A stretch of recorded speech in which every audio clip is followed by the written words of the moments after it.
Hello ਬੇਟਾ, ਤੇ ਪਿਛਲੇ ਲੈਕਚਰ ਦੇ ਵਿੱਚ ਆਪਾਂ ਕੁਆਂਟਮ ਨੰਬਰਸ ਕੀਤੇ ਸੀ ਤੇ ਉਹਨਾਂ ਦੇ ਨਾਲ ਰਿਲੇਟਡ ਕੁਝ ਕੁਐਸਚਨਸ ਕੀਤੇ ਸੀਗੇ। ਠੀਕ ਹੈ, ਹੁਣ ਆਪਾਂ ਇਸ ਵੀਡੀਓ 'ਚ ਆਪਾਂ ਕਰਦੇ ਹਾਂ ਸ਼ੇਪਸ ਆਫ ਐਟੋਮਿਕ ਆਰਬਿਟਲਸ। ਐਟੋਮਿਕ ਆਰਬਿਟਲਸ ਦੀਆਂ ਸ਼ੇਪ ਕਿਹੋ ਜਿਹੀਆਂ ਹੁੰਦੀਆਂ, ਕਿਹੜੇ ਕਿਹੜੇ ਐਟੋਮਿਕ ਆਰਬਿਟਲਸ ਹੈ ਸਾਡੇ, ਐਸ ਹੈ, ਪੀ ਹੈ, ਡੀ ਹੈ ਐਂਡ ਐਫ ਹੈ। ਪਰ ਸਾਨੂੰ ਜਿਹੜੀਆਂ ਸ਼ੇਪਸ ਹੈ ਉਹ ਕਿਹਦੀਆਂ ਹੈਗੀਆਂ, ਐਸ, ਪੀ ਤੇ ਡੀ ਦੀਆਂ। ਐਫ ਦੀਆਂ ਕੰਪਲੈਕਸ ਹੈ ਕਾਫੀ, ਉਹ ਤੁਹਾਡੇ ਸਿਲੇਬਸ ਦੇ ਵਿੱਚ ਨਹੀਂ ਹੈ। ਤਾਂ ਪਹਿਲਾਂ ਆਪਾਂ ਲੈਂਦੇ ਹਾਂ shapes of S orbitals. S orbital ਦੀਆਂ ਸ਼ੇਪਸ ਲਵਾਂਗੇ ਆਪਾਂ। ਐਸ ਆਰਬਿਟਲ ਬੇਟੇ ਕਿੱਥੇ ਹੁੰਦਾ ਹੈ, ਐਸ ਸਬ ਸ਼ੈਲ ਦੇ ਵਿੱਚ। ਮੈਂ ਤੁਹਾਨੂੰ ਦੱਸਿਆ ਸੀ ਕਿ ਜਿਹੜਾ ਸਬ ਸ਼ੈਲ ਹੁੰਦਾ ਉਹੀ ਨਾਂ ਆਰਬਿਟਲ ਦਾ ਹੁੰਦਾ ਹੈ। ਐਸ ਸਬ ਸ਼ੈਲ ਦੇ ਵਿੱਚ ਐਸ ਆਰਬਿਟਲ ਪ੍ਰੈਜ਼ੈਂਟ ਹੁੰਦਾ ਹੈ। ਉਹਦੇ ਲਈ ਸਾਡੇ ਕੋਲੇ ਐਲ ਦੀ ਵੈਲਿਊ ਕਿੰਨੀ ਹੁੰਦੀ ਹੈ ਬੇਟੇ, 0, ਤੇ ਐਮ ਦੀ ਵੈਲਿਊ ਵੀ ਕੀ ਹੁੰਦੀ ਹੈ, 0 ਹੁੰਦੀ ਹੈ।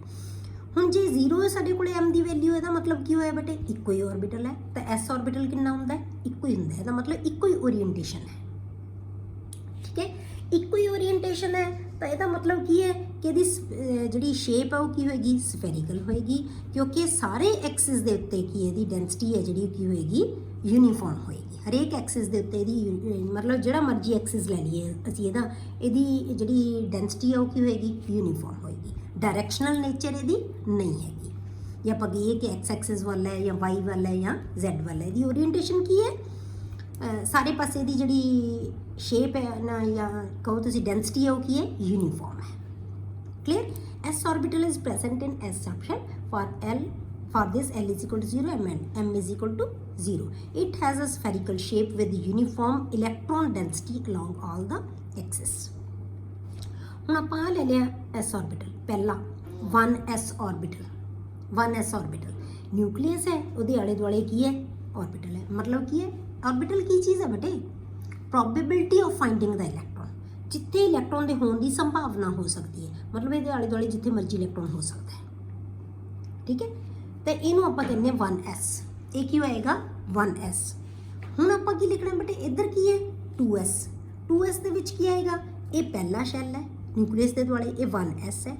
ਉਸ ਤੋਂ ਬਾਅਦ ਇਹ ਸੈਕਿੰਡ ਆ ਗਿਆ। ਆਪਾਂ ਕੀ ਕਿਹਾ ਸੀ, ਇੱਕ ਸਰਟਨ ਪਾਥ ਹੈ ਜਿਹਦੇ ਤੇ ਇਲੈਕਟ੍ਰੋਨ, ਹਰੇਕ ਥਾਂ ਤੇ ਇਲੈਕਟ੍ਰੋਨ ਰਿਵੋਲਵ ਨਹੀਂ ਕਰ ਸਕਦਾ। ਆਪਾਂ ਦੱਸਿਆ ਸੀ ਐਂਗੂਲਰ ਮੋਮੈਂਟਮ ਉਹਦਾ ਜਿਹੜਾ ਵੇਵ ਲੈਂਥ ਦੇ ਮਲਟੀਪਲ, ਜਿਹੜਾ ਸਿੰਪਲ ਮਲਟੀਪਲ ਹੋਣਾ ਚਾਹੀਦਾ ਵੇਵ ਲੈਂਥ ਤੇ, ਉਸ ਰੇਡੀਅਸ ਦੇ ਵਿੱਚ ਇਲੈਕਟ੍ਰੋਨ ਰਿਵੋਲਵ ਕਰ ਸਕਦਾ ਹੈ। ਹੁਣ ਜਾਂ ਇਸ ਟਰੈਕ ਦੇ ਉੱਤੇ ਘੁੰਮ ਸਕਦਾ ਹੈ। ਠੀਕ ਹੈ, ਤਾਂ ਹੁਣ ਇਹ ਕੀ ਸੀਗਾ, 1s ਹੈ। ਇਹ ਕੀ ਹੈ, ਇਹ 1s ਕੱਲਾ ਸੀ। ਹੁਣ ਇਹਦੇ ਨਾਲ ਕੀ ਆ ਗਿਆ, ਇਹ 1s ਵੀ ਹੈ, ਇਹ 2s ਹੈ। ਹੁਣ 2s ਆਰਬਿਟਲ ਦੀ ਵੀ ਸ਼ੇਪ ਕੀ ਹੈ, ਸੇਮ ਹੈ। ਸੇਮ ਸਾਰੇ ਆਰਬਿਟਲਸ ਦੀ ਸ਼ੇਪ ਕੀ ਹੋਏਗੀ, ਸੇਮ। ਭਾਵੇਂ 3s ਲੈ ਲਓ, ਉਹ ਇਸ ਤੋਂ ਅਗਲਾ ਟਰੈਕ ਆ ਜਾਏਗਾ। ਪਰ ਇਹਦਾ ਆਰਬਿਟਲ ਦਾ ਸਾਈਜ਼ ਹੈ ਜਿਹੜਾ ਕੀ ਹੋਏਗਾ, n ਦੀ ਵੈਲਿਊ ਨਾਲ ਵੱਧਦਾ ਜਾਏਗਾ। ਇੱਥੇ n ਦੀ ਵੈਲਿਊ ਕੀ ਸੀ, 1, ਇੱਥੇ n ਦੀ ਵੈਲਿਊ ਕੀ ਆ ਗਈ, 2 ਆ ਗਈ। ਦੋ ਆਰਬਿਟਲਸ ਬਣ ਗਏ। ਠੀਕ ਹੈ, 1s ਐਂਡ 2s। ਹੁਣ ਇਹਨਾਂ ਦੇ ਵਿਚਾਲੇ ਬੇਟੇ ਇੱਕ ਖਾਲੀ ਏਰੀਆ ਆ ਗਿਆ। ਜਿਵੇਂ ਆਪਾਂ ਸਟੈਪਸ 'ਤੇ ਜਾਂਦੇ ਨਾ, ਇੱਕ ਸਟੈਪ ਤੋਂ ਅਗਲੇ ਸਟੈਪ 'ਚ ਜਾਂਦੇ, ਦੂਜੇ 'ਚ ਵਿਚਾਲੇ ਖਾਲੀ ਥਾਂ ਹੁੰਦੀ ਹੈ। ਇਹ ਖਾਲੀ ਥਾਂ ਹੈ ਨਾ, ਜਿਹੜੇ ਇਹਨੂੰ ਕਹਿੰਦੇ ਅਸੀਂ ਨੋਡ, ਜਿੱਥੇ ਅਸੀਂ ਕਹਿੰਦੇ ਹਾਂ ਪ੍ਰੋਬੇਬਿਲਿਟੀ ਹੈ ਜਿਹੜੀ ਉਹ ਕੀ ਹੋ ਜਾਂਦੀ ਹੈ, 0, ਜਿੱਥੇ ਇਲੈਕਟ੍ਰੋਨ ਨਹੀਂ ਹੋ ਸਕਦਾ, ਇਹਨੂੰ ਅਸੀਂ ਨੋਡ ਕਹਿੰਦੇ ਹਾਂ। ਤਾਂ ਇੱਥੇ ਨੋਡ ਹੈ ਜਿਹੜੀ, ਉਹ ਇੱਕ ਨੋਡ ਹੈ। ਜਦੋਂ 3s ਲੈ ਲਾਂਗੇ ਉਹਦੇ ਕਿੰਨੀਆਂ ਬਣ ਜਾਣੀਆਂ, 2 ਨੋਡਸ ਬਣ ਜਾਣੀਆਂ। ਇਹਦੇ ਵਿੱਚ ਕੋਈ ਨੋਡ ਨਹੀਂ ਹੈ। ਇਹ ਬਸ ਇਹਨਾਂ 'ਚ ਫਰਕ ਹੁੰਦਾ ਹੈ। ਅਦਰਵਾਈਜ਼ ਕੀ ਹੈ, ਸ਼ੇਪ ਸੇਮ ਹੈ ਪਰ ਸਾਈਜ਼ ਵੱਧਦਾ ਜਾਏਗਾ। ਕਲੀਅਰ ਹੋ ਗਿਆ। ਇਹ ਆ ਗਿਆ ਐਸ ਆਰਬਿਟਲ। ਉਸ ਤੋਂ ਬਾਅਦ ਆ ਗਿਆ ਬੇਟੇ P orbital. Shapes of P orbitals. P orbital ਕਿਹਦੇ 'ਚ ਹੋਏਗਾ ਬੇਟੇ, ਪੀ ਸਬ ਸ਼ੈਲ ਦੇ ਵਿੱਚ। ਆਪਾਂ ਦੱਸਿਆ ਸੀ ਕਿ ਉਸੇ ਸਬ ਸ਼ੈਲ 'ਚ ਹੋਏਗਾ, ਪੀ ਸਬ ਸ਼ੈਲ 'ਚ ਹੋਏਗਾ। ਹੁਣ ਪੀ ਆਰਬਿਟਲ ਦੇ ਲਈ ਐਲ ਦੀ ਵੈਲਿਊ ਕਿੰਨੀ ਹੈ, 1। ਮੈਂ ਤੁਹਾਨੂੰ ਕਿਹਾ ਸੀ ਯਾਦ ਰੱਖੋ ਹਮੇਸ਼ਾ, ਐਲ ਦੀ ਵੈਲਿਊ 1 ਦਾ ਮਤਲਬ ਕੀ ਹੈ, P. And M can have 3 values. ਉਹ ਐਲ ਦੀਆਂ ਵੈਲਿਊ 'ਤੇ ਡਿਪੈਂਡ ਕਰੇਗਾ। ਐਲ ਦੀਆਂ ਵੈਲਿਊਜ਼ ਕਿੰਨੀਆਂ ਹੋਣਗੀਆਂ, ਐਲ ਦੀ ਵੈਲਿਊ 'ਤੇ ਡਿਪੈਂਡ ਕਰੇਗਾ, ਮਤਲਬ ਕਿੰਨੀਆਂ ਹੋਣਗੀਆਂ, -1, 0, +1, 3 ਵੈਲਿਊਜ਼। ਇਹਦਾ ਮਤਲਬ 3 ਓਰੀਐਂਟੇਸ਼ਨ ਹੋ ਗਈਆਂ, 3 ਆਰਬਿਟਲ ਹੋ ਗਏ। ਤਾਂ ਪੀ ਦੇ ਵਿੱਚ ਆਰਬਿਟਲ ਕਿੰਨੇ ਹੁੰਦੇ ਆ, 3। ਠੀਕ ਹੈ, ਉਹ ਤਿੰਨੋਂ ਹੀ 3 ਐਕਸਿਸ 'ਤੇ ਹੋ ਸਕਦੇ ਆ। ਐਕਸ ਐਕਸਿਸ 'ਤੇ ਹੋ ਸਕਦਾ, ਵਾਈ 'ਤੇ ਜ਼ੈਡ 'ਤੇ। ਇਹਨਾਂ ਨੂੰ ਨਾਮ ਕੀ ਦਿੱਤਾ ਆਪਾਂ ਨੂੰ, ਡੈਜ਼ਿਗਨੇਟ ਕਿਵੇਂ ਕਰਦੇ ਆ ਬੇਟੇ ਇਹਨਾਂ ਨੂੰ, PX, PY ਐਂਡ PZ। ਹੁਣ ਇਹਨਾਂ ਦੇ ਨਾਮ ਕਿੰਨੇ ਦਿੱਤੇ ਆ, ਉਹਨਾਂ ਦੀ ਓਰੀਐਂਟੇਸ਼ਨ 'ਤੇ। ਜੇ ਤਾਂ ਆਰਬਿਟਲ ਦੀ ਡੈਂਸਿਟੀ ਹੈ ਜਿਹੜੀ ਐਕਸ ਐਕਸਿਸ 'ਤੇ ਹੈ, ਸਾਰੀ ਡੈਂਸਿਟੀ, ਮਤਲਬ ਇੱਥੇ ਹੀ ਇਲੈਕਟ੍ਰੋਨ ਦੇ ਹੋਣ ਦੀ ਸੰਭਾਵਨਾ ਇੱਥੇ ਹੈ ਐਕਸ ਐਕਸਿਸ 'ਤੇ, ਤਾਂ ਉਹਨੂੰ ਅਸੀਂ ਕੀ ਕਹਿੰਦੇ ਆ, PX। ਜੇ ਵਾਈ ਐਕਸਿਸ ਦੇ ਉੱਤੇ ਇਹਦੀ ਹੋਣ ਦੀ ਸੰਭਾਵਨਾ ਤਾਂ ਉਹਨੂੰ ਅਸੀਂ PY ਕਹਿ ਦਿੰਦੇ ਹਾਂ। ਜੇ ਜ਼ੈਡ ਐਕਸਿਸ 'ਤੇ ਇਹਦੀ ਹੋਣ ਦੀ ਸੰਭਾਵਨਾ ਤਾਂ ਉਹਨੂੰ ਕੀ ਕਹਿ ਦਿੰਦੇ ਹਾਂ ਅਸੀਂ, PZ। PX, PY and PZ। ਪਰ ਜਿਹੜੀਆਂ ਅਸੀਂ ਵੈਲਿਊਜ਼ ਲਈਆਂ ਨਾ ਬੇਟੇ m ਦੀਆਂ -1 0 ਤੇ +1, ਇਹਨਾਂ ਦੇ ਨਾਲ ਇਹਦਾ ਕੋਈ ਕੰਸਰਨ ਨਹੀਂ ਹੈ ਕਿ ਆਪਾਂ ਇਹਨੂੰ ਮੰਨੀਏ PX ਹੈ, ਇਹ PY ਹੈ, PZ ਹੈ। ਨੋ, ਇਹ ਕੋਈ ਵੀ ਹੋ ਸਕਦੇ ਹੈ। ਇਹਨਾਂ ਚੋਂ ਇਹ PX ਹੋ ਸਕਦਾ, ਇਹ PY, ਇਹ PZ ਮੰਨ ਲਓ, ਭਾਵੇਂ ਇਹਨੂੰ PX ਮੰਨੋ, ਇਹ PY। ਪਰ ਸਾਡੀ ਸਿੰਪਲਿਸਿਟੀ ਲਈ ਅਸੀਂ ਕੀ ਕਹਿੰਦੇ ਆ ਕਿ ਜਿੱਥੇ 0 ਹੁੰਦਾ ਨਾ, 0 ਨੂੰ ਅਸੀਂ PZ ਮੰਨ ਲੈਂਦੇ ਹਾਂ ਆਮ ਤੌਰ 'ਤੇ। ਠੀਕ ਹੈ, ਅੱਗੇ ਹਲੇ ਤਾਂ ਤੁਹਾਨੂੰ ਇੱਥੇ ਲੋੜ ਨਹੀਂ ਹੈਗੀ, ਪਰ ਜਦੋਂ ਵੀ ਆਪਾਂ ਉਹਨੂੰ PZ ਨੂੰ ਜਿਹੜਾ ਹੈਗਾ 0 ਜੇ ਵੈਲਿਊ ਨੂੰ ਅਸੀਂ PZ ਮੰਨਦੇ ਹਾਂ, ਇਹਨਾਂ ਨੂੰ PX ਤੇ PY ਜਿਹੜਾ ਮਰਜ਼ੀ ਹੋ ਸਕਦਾ। ਪਰ ਇੱਥੇ ਤੁਸੀਂ ਜ਼ਰੂਰੀ ਵੀ ਨਹੀਂ ਹੈ ਕਿ Z ਹੈ, ਇਹਦਾ ਮੀਨਿੰਗ ਕੋਈ ਨਹੀਂਗਾ, ਇਹਦਾ ਮੀਨਿੰਗ ਕੋਈ ਨਹੀਂ ਵੀ ਇਹਦੇ ਨਾਲ, ਇਹਦਾ ਜਿਹੜਾ ਮਰਜ਼ੀ ਲੈ ਸਕਦੇ ਹੋ ਤੁਸੀਂ। no relation between values of m -1 0 +1 and x y and z directions। ਇਹਦੇ ਨਾਲ ਕੋਈ ਇਹਦਾ ਰਿਲੇਸ਼ਨ ਨਹੀਂ ਹੈ। ਕਲੀਅਰ ਹੋ ਗਿਆ। ਅਗਲਾ ਬੇਟੇ ਆ ਗਿਆ ਸ਼ੇਪਸ ਆਫ d orbitals। ਹੁਣ ਆਪਾਂ d orbitals ਦੀਆਂ ਸ਼ੇਪਸ ਲਈਏ। ਹੁਣ d orbital ਕਿਹਨਾਂ ਨੂੰ ਕਹਿੰਦੇ ਆ ਅਸੀਂ ਬੇਟੇ? ਜਿਹੜਾ d ਸਬ ਸ਼ੈਲ 'ਚ ਹੋਏਗਾ ਉਹੀ ਨਾਮ ਹੋਏਗਾ। ਇਹਦੇ ਲਈ n ਦੀ ਵੈਲਿਊ 3 ਹੈ ਤੇ l ਦੀ ਵੈਲਿਊ ਕਿੰਨੀ ਹੋਏਗੀ ਬੇਟੇ? 2। ਜੇ l ਦੀ ਵੈਲਿਊ 2 ਹੈ ਤਾਂ ਜਿਹੜਾ ਹੈਗਾ d ਉਹਨੂੰ ਕਵਾਂਗੇ ਅਸੀਂ। ਤਾਂ d ਸ਼ੁਰੂ ਕਿੱਥੇ ਹੁੰਦਾ ਹੈ? n = 2। ਜਿਹੜਾ p ਸ਼ੁਰੂ ਕਿੱਥੇ ਹੁੰਦਾ ਹੈ? n = 2। s ਕਿੱਥੇ ਸ਼ੁਰੂ ਹੁੰਦਾ ਹੈ? n = 1 ਤੋਂ ਹਰੇਕ 'ਚ ਹੋਏਗਾ। ਇਸ ਤੋਂ ਬਾਅਦ ਔਨਵਰਡ ਸਾਰੇ ਹੋਣਗੇ ਤੇ p 2 ਤੋਂ ਬਾਅਦ ਸਾਰਿਆਂ 'ਚ ਹੋਏਗਾ, d 3 ਤੋਂ ਬਾਅਦ ਸਾਰਿਆਂ 'ਚ ਹੋਏਗਾ, 3 ਤੋਂ ਸ਼ੁਰੂ ਹੋ ਕੇ ਸਾਰਿਆਂ 'ਚ ਹੋਏਗਾ, s ਪਹਿਲੇ ਤੋਂ ਹੀ ਸ਼ੁਰੂ ਹੋ ਜਾਂਦਾ ਹੈ। ਕਲੀਅਰ ਹੋ ਗਿਆ। ਤੇ m ਦੀਆਂ ਵੈਲਿਊਜ਼ ਕਿੰਨੀਆਂ ਹੋਣਗੀਆਂ ਬੇਟੇ? ਇਹਦੇ ਤੇ ਡਿਪੈਂਡ ਕਰਨਗੀਆਂ। -2 -1 0 +1 +2। ਇਹਦਾ ਮਤਲਬ ਕਿੰਨੀਆਂ ਵੈਲਿਊਜ਼ ਹੋ ਗਈਆਂ? 5। ਤਾਂ ਇਹਦਾ ਮਤਲਬ ਕਿੰਨੇ ਹੋ ਗਏ? 5 ਆਰਬਿਟਲ। ਤਾਂ d ਦੇ ਆਰਬਿਟਲ ਕਿੰਨੇ ਹੁੰਦੇ ਆ ਬੇਟੇ? 5। ਤਾਂ ਉਹਨਾਂ ਨੂੰ ਅਸੀਂ ਡੈਜ਼ਿਗਨੇਟ ਕਿਵੇਂ ਕਰਦੇ ਹਾਂ? ਅਸੀਂ ਨਾਮ ਕਿਵੇਂ ਲਿਖਦੇ ਹਾਂ ਬੇਟੇ 5 ਆਰਬਿਟਲਸ ਦੇ?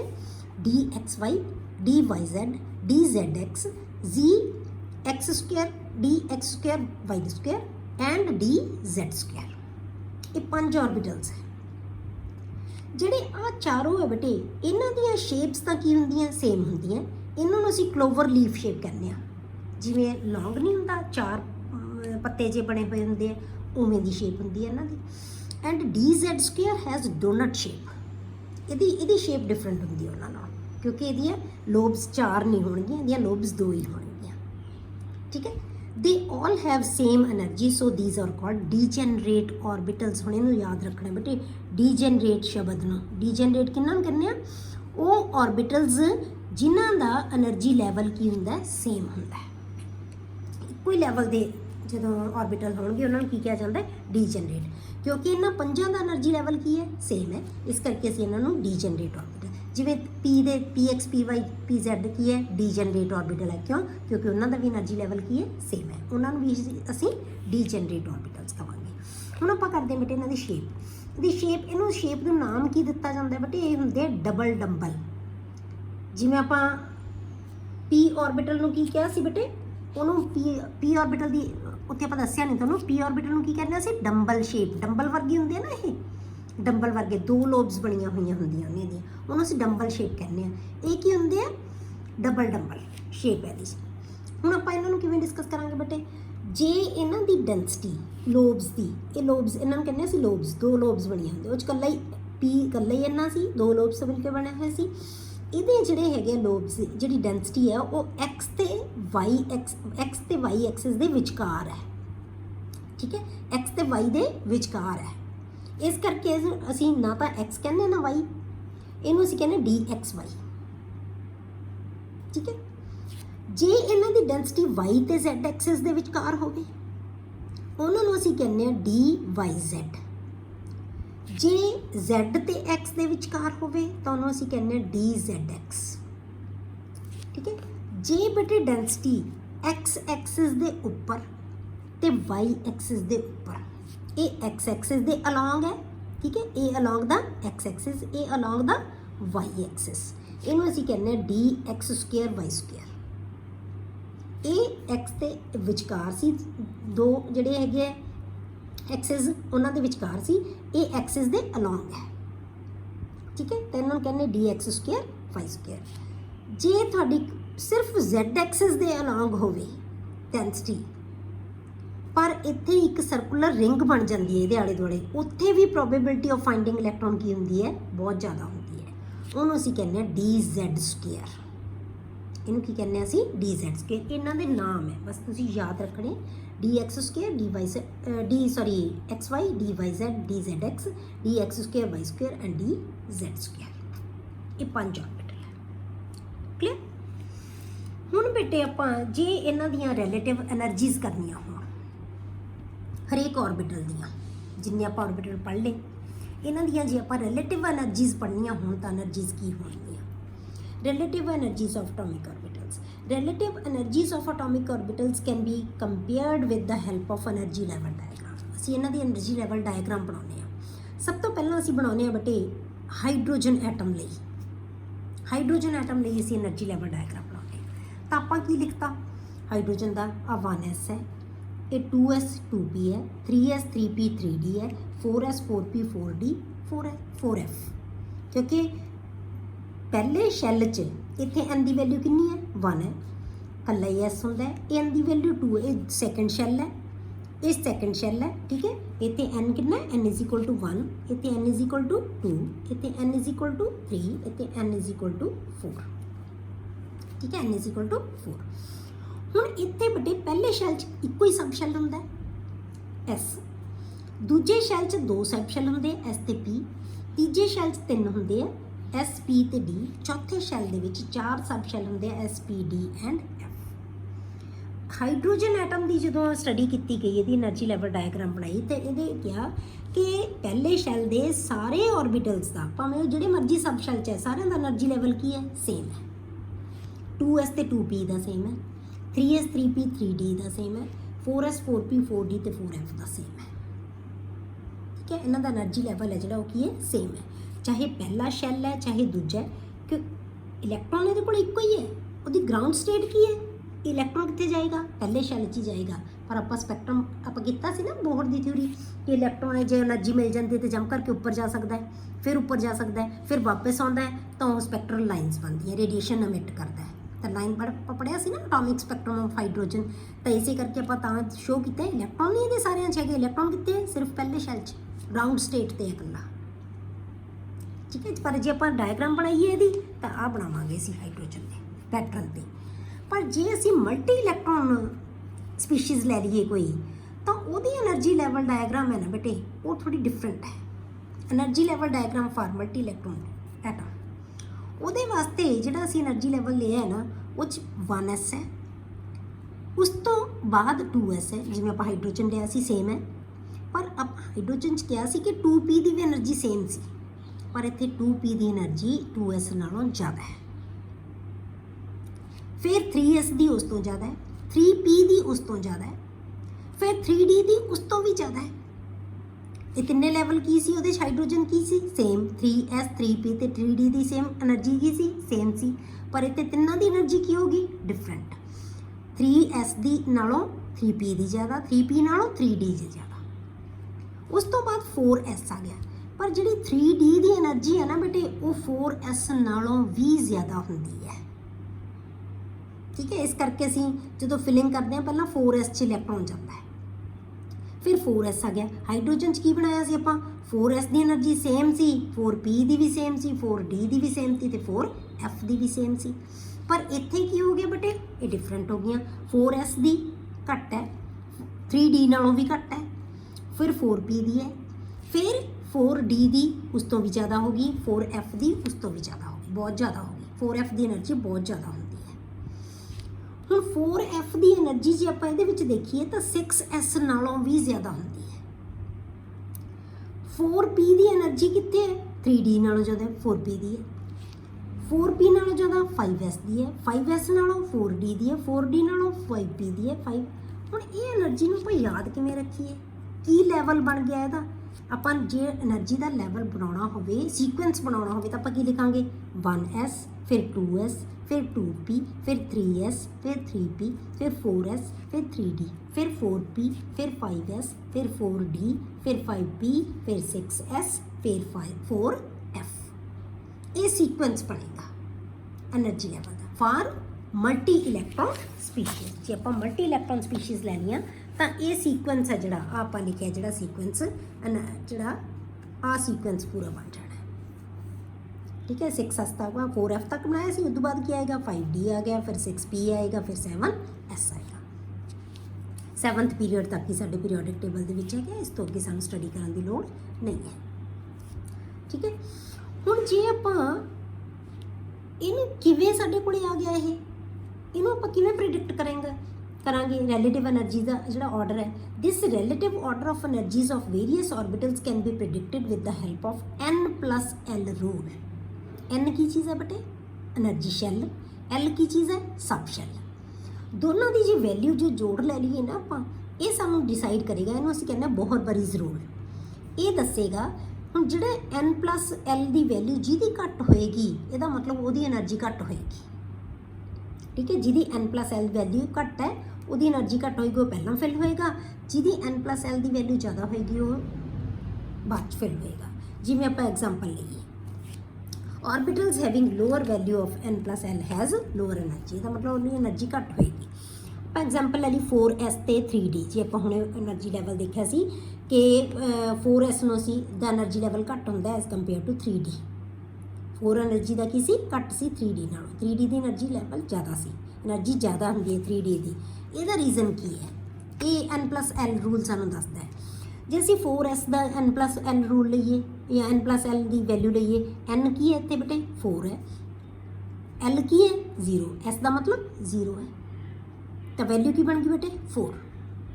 ਜੇ ਅਸੀਂ 3d ਲਈਏ 3d 'ਚ n ਦੀ ਵੈਲਿਊ ਕਿੰਨੀ ਆ ਗਈ ਬੇਟੇ? 3। d ਦੀ ਵੈਲਿਊ ਕਿੰਨੀ ਹੁੰਦੀ ਹੈ? 2। ਤਾਂ ਯਾਦ ਰੱਖਣਾ 0 ਦਾ ਮਤਲਬ s ਜਾਂ s ਦਾ ਮਤਲਬ 0, p ਦਾ ਮਤਲਬ 1, d ਦਾ ਮਤਲਬ 2, f ਦਾ ਮਤਲਬ 3। ਜੇ 3d ਦੀ ਵੈਲਿਊ ਲਈਏ ਆਪਾਂ ਤਾਂ ਦੋਨੇ ਲਈਏ ਕਿਉਂਕਿ ਅਸੀਂ ਇੱਥੇ ਕੰਪੈਰੀਜ਼ਨ ਦੇਖਣਾ ਹੈ ਕਿ 4s ਤੇ ਅਸੀਂ ਪਹਿਲਾਂ ਕਿਉਂ ਲਿਖਿਆ, એનર્ਜੀ ਲੈਵਲ ਘੱਟ ਕਿਉਂ ਹੁੰਦਾ 4s the as compare to 3d। ਤਾਂ ਹੁਣ ਇੱਥੇ ਕੀ ਆਪਾਂ ਦੇਖਿਆ ਬੇਟੇ? ਦੋਨਾਂ ਦੀ l+l ਵੈਲਿਊ ਦੇ ਸੀ। n+l ਵੈਲਿਊ ਦੇਖੀ, ਇਹਦੀ ਕਿੰਨੀ ਆਈ ਹੈ? 4। ਇਹਦੀ ਕਿੰਨੀ ਆਈ ਹੈ? 5। ਆਪਾਂ ਕੀ ਕਿਹਾ? ਜਿਹਦੀ n+l ਦੀ ਵੈਲਿਊ ਘੱਟ ਹੋਏਗੀ ਉਹਦਾ એનર્ਜੀ ਲੈਵਲ ਘੱਟ ਹੋਏਗਾ। ਤਾਂ ਮਤਲਬ ਕੀ ਹੈ? 4s ਦਾ એનર્ਜੀ ਲੈਵਲ ਘੱਟ ਹੋਏਗਾ ਐਜ਼ ਕੰਪੇਅਰ ਟੂ 3d।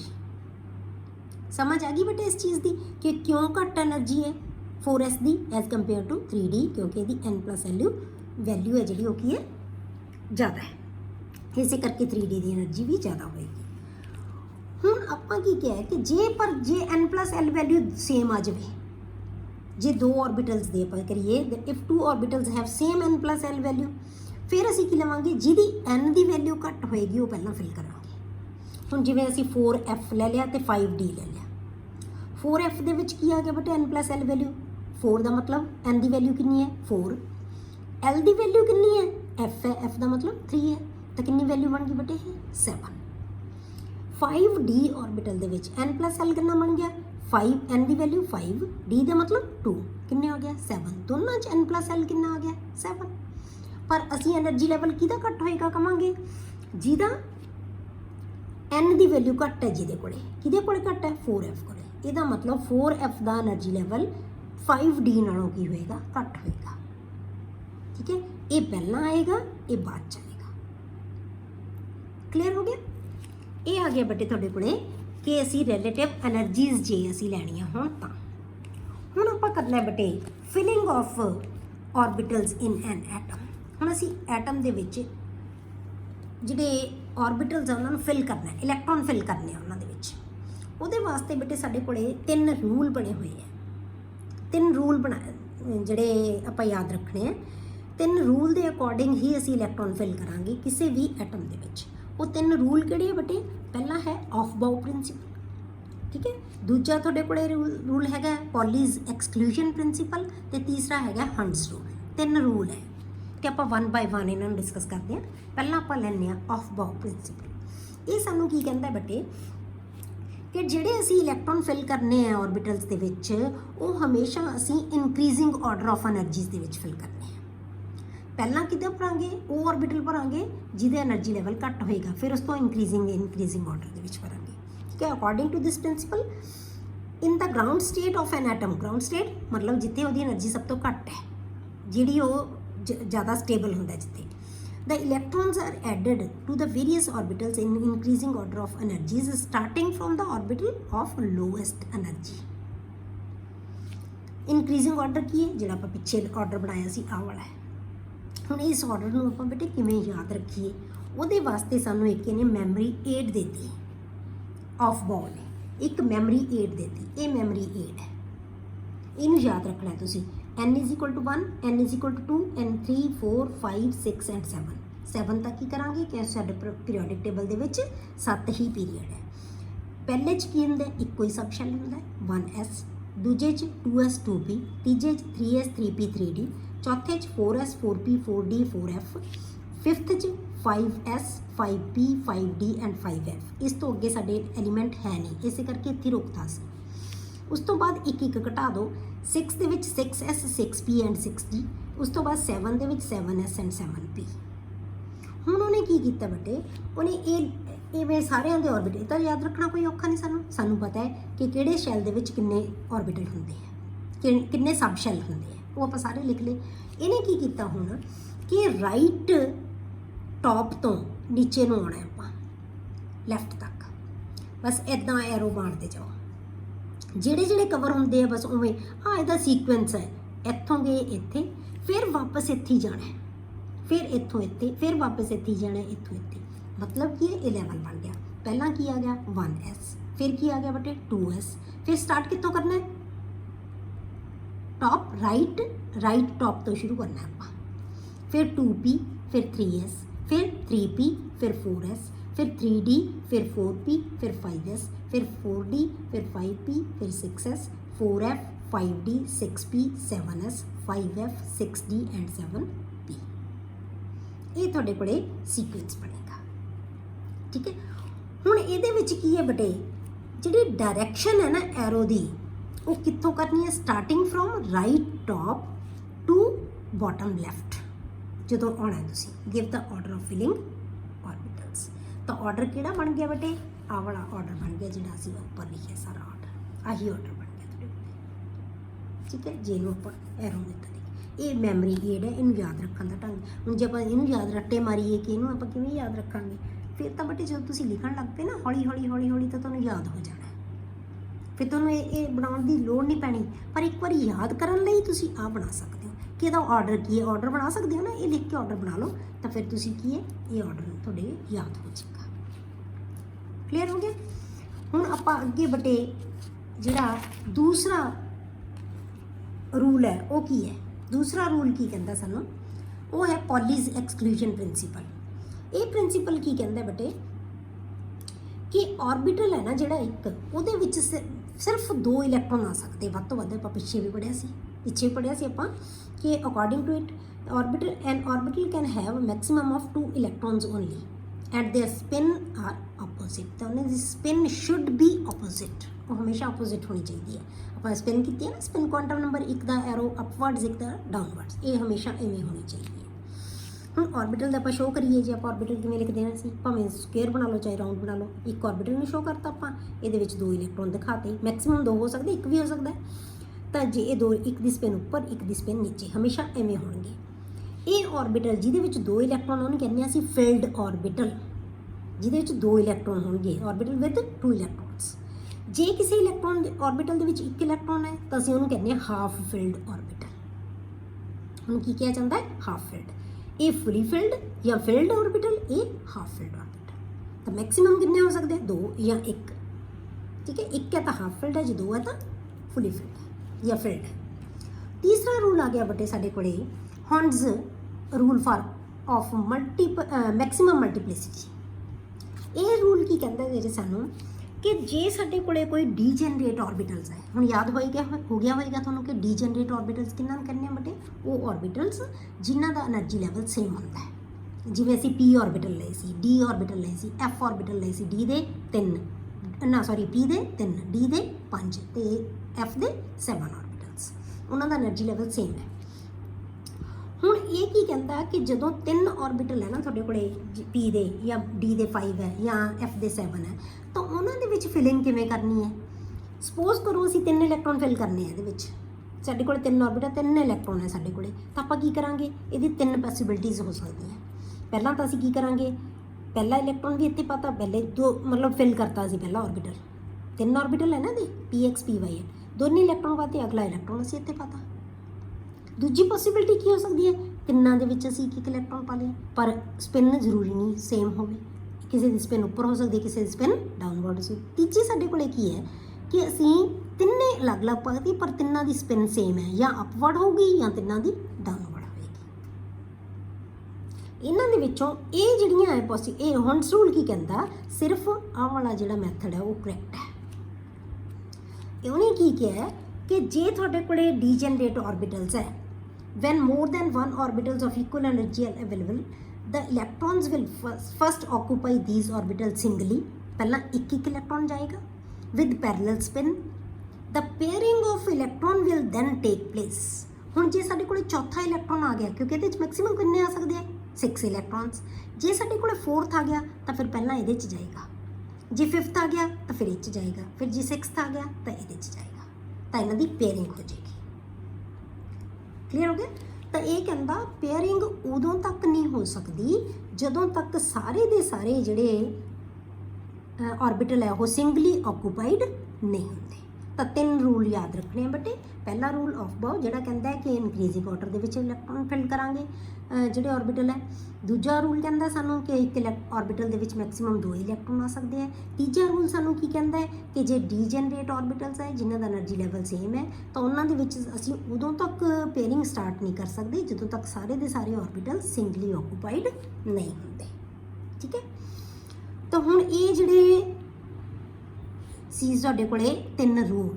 ਹੁਣ ਆਪਾਂ ਇਲੈਕਟ੍ਰੋਨਿਕ ਕਨਫੀਗੂਰੇਸ਼ਨ ਹੈ ਬੇਟੇ ਨੈਕਸਟ ਵੀਡੀਓ ਦੇ ਵਿੱਚ ਕਰਾਂਗੇ, ਜਿਹਦੇ ਵਾਸਤੇ ਤੁਹਾਨੂੰ ਇਹ 3 ਰੂਲਸ ਨੂੰ ਤੁਸੀਂ ਯਾਦ ਰੱਖੋਗੇ ਤਾਂ ਬਹੁਤ ਆਸਾਨੀ ਨਾਲ ਆਪਾਂ ਕਿਸੇ ਵੀ ਜਿਹੜਾ ਐਲੀਮੈਂਟ ਹੈ ਉਹਦੀ ਕਨਫੀਗੂਰੇਸ਼ਨ ਹੈ, ਇਲੈਕਟ੍ਰੋਨਿਕ ਕਨਫੀਗੂਰੇਸ਼ਨ ਹੈ ਜਿਹੜੀ ਉਹ ਲਿਖ ਸਕਾਂਗੇ।